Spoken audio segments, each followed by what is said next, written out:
Sam, we were watching you on camera as this game was unfolding, and you seemed distressed.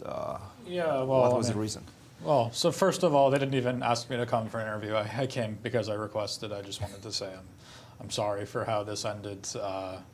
I've been one of the most vocal critics of people making this Queen E4, Queen D4 draw in the Berlin. I wrote in my chessable course that anyone who does this more than once with white just shouldn't be invited to tournaments. And so it just feels like I just felt like I owe the world an apology. I know I'm playing black and there's not much I can do, but I remember I really wanted to win this game. I mean, I played the Najdorf and I was ready to take a lot of risks, but I remember preparing like I had never once ever seen Dominguez force a draw with white, like literally 0 times. He's just such a principled, aggressive, strong player who really tries to fight for an edge. I just hadn't occurred to me at all, and I just found myself wishing I had found some way to just like play E5 and go, but I just hadn't checked it in the slightest. And having tried to win with black several times this tournament when it was probably inappropriate, like for example against Jeffrey when I could have just traded all the pieces and I played bishop d5 and gave myself an isolated pawn instead.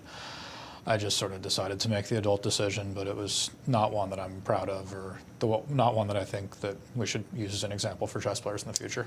And I assume you're talking about your game against Levon Aronian, where you had white pieces. Well, that one was a little different in that I just got caught in preparation in some extremely obscure line that just, I mean, that can happen, and then that's that. But that's very different than a draw happening that's probably been played 1,000 times in the past. And when that happens, I don't really think you can blame the black player, but still I don't like how it went down. Sam, you finished on +1. How would you assess your performance? What do you feel you could have done differently, let's say? It was mediocre, not terrible. Like I probably lost a little bit of rating despite having an extra white. I mean, I remember I've had an extra black in something like 10 of my last 10 events. And so when I got an extra white this tournament, I just felt like a kid at Christmas. And I was really looking forward to trying to do something. And I mean, there's basically, I finished on +1, and there's 3 games where I could have gotten another half point. I didn't have to lose to Wesley.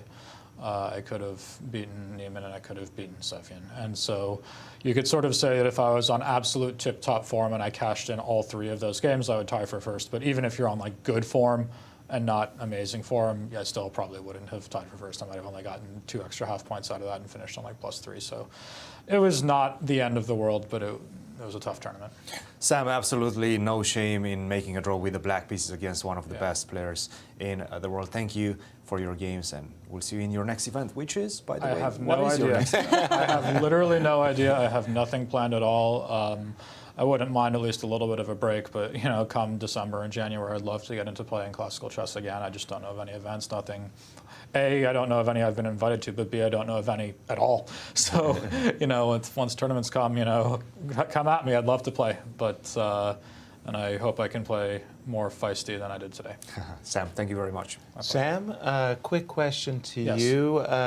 Was your determination to play for a win today motivated by the fact that World Cup playoff spots are up for grabs in this event? I mean, certainly in part that was part of it. Yes, just also like, I mean, I felt like I wanted to get more points on the scoreboard. I mean, you shouldn't lose objectivity based on how your previous games have gone, but also just with Dominguez, like I'm not that confident in my ability to just, you know, play E5 against him and just force a draw. Like he's always able to put pressure, and against him in particular, I think the best strategy is to try to play a fighting game regardless of whether you're trying to play for a win with black on command or not. But yeah, that was part of it. I just was very, very surprised by Bishop C1. I've literally never, ever seen him make a quick draw with white once. And to that effect, you know, I would say, look, everyone's allowed one indiscretion before you start condemning them, so I'm not going to give him a hard time. Like, if he's literally never done it once before, you know, look, everyone gets to do it once. But